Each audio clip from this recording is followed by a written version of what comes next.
Mais avant de commencer, s'il vous plaît, n'oubliez pas de vous abonner et activer la cloche de notification pour ne pas manquer nos prochaines publications. Top, c'est parti!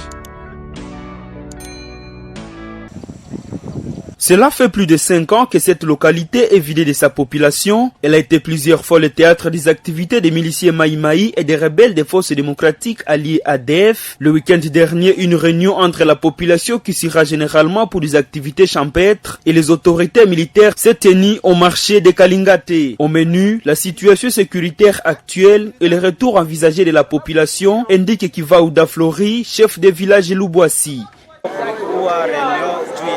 Il y avait une réunion sur la paix ici chez nous à Kalingate dans la localité Supakalaou.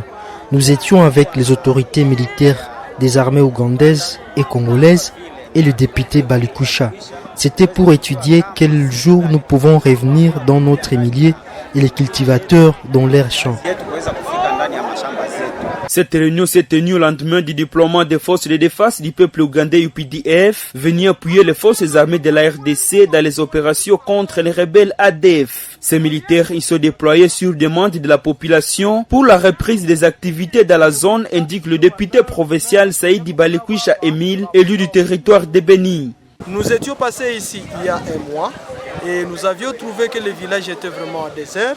Ils ont dit que les effectifs militaires qui sont commis ici dans ces villages et environ sont minimes et qu'il faudrait un renforcement des effectifs. Dieu merci, l'opération conjointe FARDC UPDF a décidé sur le déploiement ici à Kalingate de militaires pouvant assurer la sécurité des personnes d'ici et environ.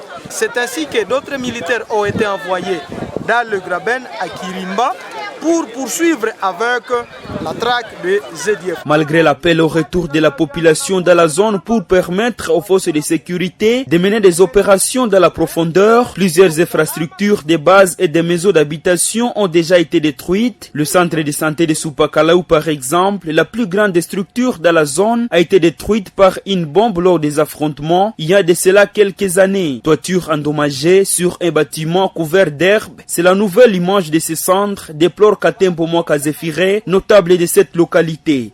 Il faut que l'État lui-même crée des conditions propices pour permettre à chacun de revenir chez soi. On a pillé l'hôpital, on l'a détruit. Celui qui va retourner ici, il aura où les soins? Sa maison est détruite, où vivra-t-il? Pour les écoles, quand les gens vont retourner ici, où est-ce que leurs enfants étudieront?